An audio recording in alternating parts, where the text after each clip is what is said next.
اگر اللہ نہ کرے کسی نے جادو کر دیا ہو، کسی نے جو وہ آپ کو شہر میں گرفتار کر دیا ہو، آپ کی بچی کو رشتے نہیں آتے ہو، اگر اسی طرح آپ کے شوہر کی روزی نہیں چلتی ہو، میاں بیوی کے اندر نفرت ہو، میاں بیوی کے اندر تعلقات اچھے نہ ہو، تو علاج اور معالجے کے ذریعے سے کہیں اور جانے کی بجائے ایک آسان طریقہ آپ کو بتا دیا جاتا ہے۔ تو بڑی معذرت کے ساتھ آج صرف صحت کی خاطر علاج اور معالجے کے لیے پتہ نہیں کس کس دروازے پر جا کر ایمان کا سودا کیا جاتا ہے، رشتوں کے لیے ایمان کا سودا کیا جاتا ہے۔ یاد رکھنا یہ چیزیں اتنی اہم نہیں ہے جتنا ایمان اہم ہے، اس لیے آج ضرورت اس بات کی ہے اپنا ایمان بھی بچاؤ، اپنے بچوں کا ایمان بھی بچاؤ، اپنے گھر والوں کا ایمان بھی بچاؤ۔ یاد رکھنا اللہ اکبر، ہزاروں کافروں کو مسلمان بنانے سے بہتر ہے کہ ایک مومن کا ایمان بچا لیا جائے۔ اگر ہم اپنے بچوں کی تربیت کر کے ان کے ایمان کو تحفظ دیتے ہیں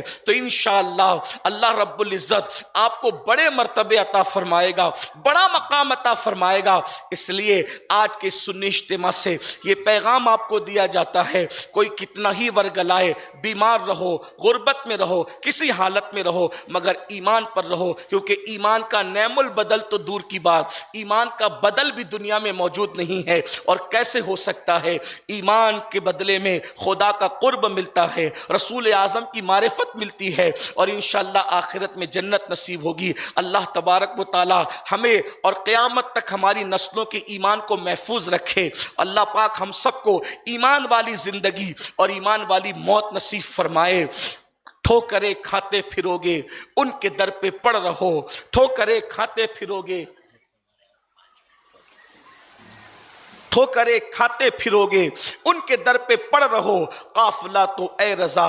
اول گیا آخر گیا، اے خاتون جنت رضی اللہ تعالیٰ عنہ کی کنیزوں، تو یاد رکھنا یہ بات کہی جا رہی تھی کہ ہمیں کسی اور دروازے پہ جانے کی ضرورت نہیں ہے، بلکہ اگر اللہ نہ کرے کسی نے جادو کر دیا ہو، کسی نے جو وہ آپ کو شہر میں گرفتار کر دیا ہو، آپ کی بچی کو رشتے نہیں آتے ہو، اگر اسی طرح آپ کے شوہر کی روزی نہیں چلتی ہو، میاں بیوی کے اندر نفرت ہو، میاں بیوی کے اندر تعلقات اچھے نہ ہو، تو علاج اور معالجے کے ذریعے سے کہیں اور جانے کی بجائے ایک آسان طریقہ آپ کو بتا دیا جاتا ہے۔ اپنی حاجتوں کو اپنے اللہ کی بارگاہ میں پیش کرنے کی کوشش کریں۔ یہ اسلام ہی ہے جو انسان کا تعلق براہ راست اللہ سے جوڑتا ہے۔ ہمارے یہاں اللہ رب العزت سے مناجات کرنا بہت آسان ہے، اللہ رب العزت کو پکارنا بہت آسان ہے۔ ہمارے یہاں یہ چیز نہیں ہے کہ فلاں کو ساتھ لے کر کے جاؤ گے تو ہی خدا کی بارگاہ میں کھڑے ہو سکتے ہو، اور فلاں کے ذریعے سے جاؤ گے تو ہی اللہ کی بارگاہ میں کھڑے ہو سکتے ہو۔ نہیں نہیں، ہم تو اللہ رب العزت سے ہم کلام اس سعادت کے ساتھ ہو سکتے ہیں کہ ادھر ہاتھ اٹھایا، مناجات شروع کر دی، اور بندہ اللہ سے گویا کہ محو گفتگو ہو گیا، محو ہم کلام ہو گیا۔